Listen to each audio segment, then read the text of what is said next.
Phase 1 లోపల report చేయకపోతే ఏమైతది? సెకండ్ ఫేజ్‌కి ఎలిజిబిలిటీ ఇస్తారంట గదా! అని జెప్పి నాకు నిన్న ఒక కామెంట్ వచ్చింది.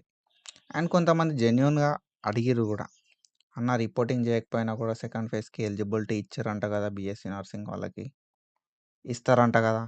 అని జెప్పి అడిగిరన్నట్టు. సో, నేనే జెప్పిన ప్రీవియస్ వీడియోస్ లోపల. వన్ టైమ్ ఎగ్జామ్షన్ అనేది ఒకటుంటది అని జెప్పి. సో, దాన్ని బేస్ చేసుకొని సో, వాళ్ళన్నారు, వీళ్ళన్నారు నర్సింగ్‌లు ఇచ్చిర్రంట గదా! అండ్ వేరే వేరే కౌన్సెలింగ్‌ల గురించి చెప్తున్నారన్నట్టు. సో, నేను ఈ వీడియో లోపల ఫస్ట్ ఫేజ్ లోపల రిపోర్టింగ్ చేయకపోయినా గూడా సెకండ్ ఫేజ్‌కి ఎలిజిబిలిటీ ఇస్తారా? ఇవ్వరా? అని జెప్పి డీటెయిల్డ్‌గా చెప్తా. సో, మనం ప్రీవియస్‌గా Telangana Kaloji Narayana Rao university of health sciences సంబంధించి చాలా వీడియోస్ చేసుకున్నాం. అండ్ ఫర్దర్ గూడా ఇట్లాంటి వీడియోస్ చేసుకుంటా ఉంటాం కాబట్టి మీరు ఒకవేళ మన ఛానల్‌కి కొత్తగా వస్తే మాత్రం డెఫినిట్‌గా సబ్స్క్రైబ్ చేసుకొని మీ ఫ్రెండ్స్ అందరికీ ఈ వీడియోని షేర్ చేయండి. ఓకేనా? So, when it comes to first phase లోపల రిపోర్టింగ్ చేయాలి నేను. సెకండ్ ఫేజ్‌కి ఎలిజిబుల్ అయితనా? అనే విషయానికొస్తే సింపుల్లీ ఓకేనా? సో, మనకి రెగ్యులేషన్స్ అని జెప్పి ఫస్టే రెగ్యులేషన్స్ అయితే రిలీజ్ జేయడం అయితే జరిగిందన్నట్టు. ఓకేనా? So, phase 1 web option notification release జేసినప్పుడే మనకు రెగ్యులేషన్స్ రిలీజ్ జేషిర్రు. ఓకేనా? సో, ఈ రెగ్యులేషన్స్ లోపల క్లియర్ కట్‌గా మెన్షన్ జేయడం అయితే జరిగిందన్నట్టు. ఓకేనా? సో, మీకు ఇంట్రెస్టెడ్ ఉన్న కాలేజెస్ ఆర్ ఇంట్రెస్టెడ్ ఉన్న కోర్సెస్ మాత్రమే వెబ్ ఆప్షన్స్ లోపల పెట్టుకోండి. ఓకేనా? సో, ఇంట్రెస్టెడ్ ఉన్న కాలేజెస్ కావచ్చు, ఇంట్రెస్టెడ్ ఉన్న కోర్సెస్ మాత్రమే వెబ్ ఆప్షన్ లోపల పెట్టుకోరి. ఇంట్రెస్టెడ్ లేనియి పెట్టుకోకండి. ఒకవేళ మీకు ఫేజ్ 1 లోపల సీట్ అలాట్‌మెంట్ అయితే మాత్రం మీరు డెఫినెట్‌గా జాయిన్ కావాలి అని జెప్పి మనకు క్లియర్ కట్‌గా మెన్షన్ చేయడం అయితే జరిగిందన్నట్టు రెగ్యులేషన్స్ లోపల. ఓకేనా? So, like phase 1 web option notification PDF ఏదైతే ఉందో అందులోపల డీటెయిల్‌గా వాళ్ళు క్లియర్ కట్‌గా చెప్పిర్రు. సో, అప్పుడు మనం ఏం జేసుకోవాలి? మనకు నచ్చిన కాలేజ్‌లు, నచ్చిన కోర్సులు మాత్రమే పెట్టుకోవాలి. సో, మనం మెయిన్‌గా మనకు సీటొచ్చి జాయిన్ గాకపోవడానికి రీజన్ ఏంటిది గదా! అంటే నచ్చిన కాలేజ్ రాకపోవడము, లేకపోతే నచ్చిన కోర్స్ రాకపోవడం. సో, వాళ్ళు క్లియర్ కట్‌గా చెప్పిర్రు గదా! సో, వాళ్ళ సైడ్ ఎట్లాంటి మిస్టేక్ లేదు. సో, మీరు చేసిన మిస్టేక్ ఏంటిది అంటే నచ్చిన కాలేజ్, నచ్చిన కోర్స్ కాకుండా వేరేయి గూడా పెట్టిర్రు కాబట్టి మీకు సీట్ అలాట్‌మెంట్ అయింది. సో, ఇప్పుడు మీరేం జేయాలి? Definitely you have to join in phase 1 allotted college are course. ఎందుకు? అంటే నువ్వు ఫేజ్ 2కి ఎలిజిబుల్ కావాలి అనంటే ఫస్ట్ ఫేజ్ లోపల జాయిన్ కావాల్సిందే. ఓకేనా? సో, అది. So, I want to clarify you one thing. So, ఏంది గదా! అంటే సో, ఇది మన రెగ్యులేషన్. ఏంటిది? సో, మన ఫేజ్ 1కి సంబంధించిన రెగ్యులేషన్స్ లోపల ఇదొక రెగ్యులేషన్.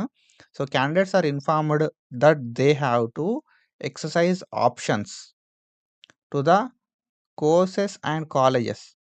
ఓకేనా? In which they are interested to join. So, క్యాండిడేట్స్‌కి మేమొక ఇన్ఫర్మేషన్ ఇస్తున్నాం. సో, ఏంటిది? వాళ్ళు వాళ్ళకి నచ్చిన కాలేజ్‌లు, కోర్సులు ఏవైతే జాయిన్ అయిదాం అనుకుంటున్నారో అవి మాత్రమే వెబ్ ఆప్షన్‌లో పెట్టుకోవాలి అని జెప్పి. ఓకేనా? In case the candidate does not join in the course or college after allotment, he or she will not be allowed to exercise web options in subsequent phase of counselling. ఓకేనా? Subsequent phase of counselling అంటే ఏంటిది?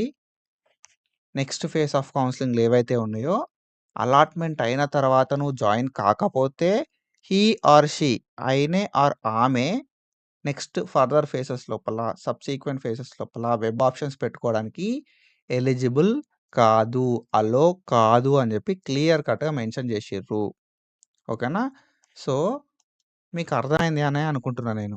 మీకొకవేళ college లోపల seat వచ్చుంటే మాత్రం మీరనుకున్న college, మీరనుకున్న course రాకపోయినా గూడా, మీరు phase 2 లోపల పార్టిసిపేట్ చేద్దాం అనుకుంటే మాత్రం, ఓకేనా? సెకండ్ ఫేజ్ లోపల మీరు పార్టిసిపేట్ చేద్దాం అనుకుంటే మాత్రం, లేకపోతే థర్డ్ ఫేజ్ లోపల మీరు పార్టిసిపేట్ చేద్దాం అనుకుంటే మాత్రం, ఇంకేమన్నా ఫేజ్ ఉంటే ఆ ఫేజెస్ లోపల పార్టిసిపేట్ చేద్దాం అనుకుంటే మాత్రం, సో, నేనిచ్చే అడ్వైస్ ఏంటిది గదా! అంటే, ఫేజ్ 1 లోపల ఏదైతే సీట్ వచ్చిందో అది కన్ఫర్మ్ చేసుకొని, ఫర్దర్ ఫేజెస్ లోపల మీరు మీరనుకున్న కాలేజ్ ఆర్ కోర్స్‌కి ట్రై చేసుకోవచ్చని చెప్పి నేను జెప్తా. ఓకేనా? లేదు బ్రో ఐయామ్ కేపబుల్ ఆఫ్ నేను మేనేజ్‌మెంట్‌కెళ్ళడానికి కేపబులే ఉన్నా అన్న సిట్యుయేషన్ లోపల నేనేం చెప్తానంటే డైరెక్ట్ మేనేజ్‌మెంట్‌కెళ్ళిపో బ్రో. ఓకేనా? సో, మరి నర్సింగోళ్ళకి ఉందట గదా! నర్సింగోళ్ళకి ఉందని నేనే జెప్పిన. ఓకేనా? సో, నర్సింగోళ్ళకి ఉందట కదా బ్రో అని అంటే, నర్సింగోళ్ళకి ఉండే. ఓకేనా. అండ్ దాంతో పాటుగా లాస్ట్ ఇయర్ గూడా మనకి ఫస్ట్ ఫేజ్ లోపల రిపోర్ట్ చెయ్యని వాళ్ళకి సెకండ్ ఫేజ్ లోపల ఛాన్స్ ఇచ్చిర్రు. వన్ టైమ్ ఎగ్జామ్షన్ అంటాం అన్నట్టు. ఓకేనా. సో, వన్ టైమ్ ఎగ్జామ్షన్ కింద ఏం చేస్తారు కదా అంటే, మనకి ఒకవేళ ఫేజ్ 1 లోపల రిపోర్టింగ్ చేయకపోయినా గూడా సెకండ్ ఫేజ్‌కి ఎలిజిబిలిటీ ఇస్తారు. ఓకేనా. వన్ టైమ్ ఎగ్జామ్షన్ కింద. సో, బీఎస్సీ నర్సింగ్‌లో ఇస్తారు. అండ్ దాని తర్వాత లైక్ బీఎస్సీ నర్సింగ్‌లో ఇచ్చిర్రు ఈ ఇయర్.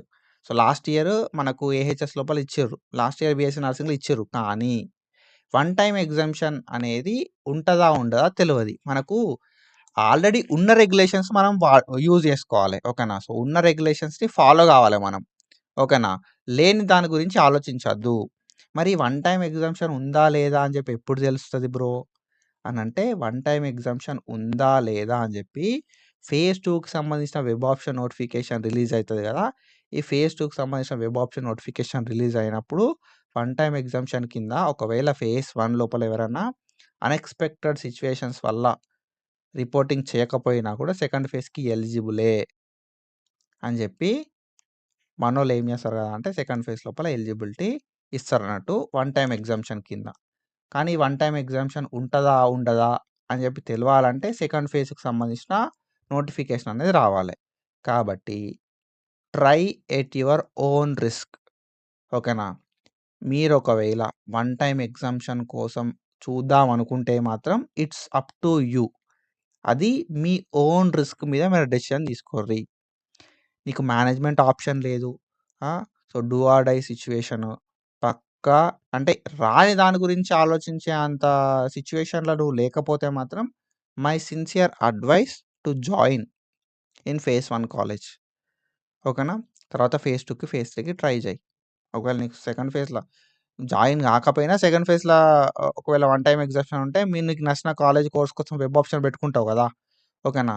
సో, అప్పుడు పెట్టుకునే దానికన్నా అప్పుడు రిస్కీ. ఓకేనా. సో, అప్పుడు మనకి వెబ్ ఆప్షన్స్ లోపల ఫేజ్ 1 లోపల రిపోర్టింగ్ చేయనోళ్ళకి ఎలిజిబిలిటీ లేదు అని చెప్పిర్రనుకో, అప్పుడు మనం ఏం చేయలేం గదా!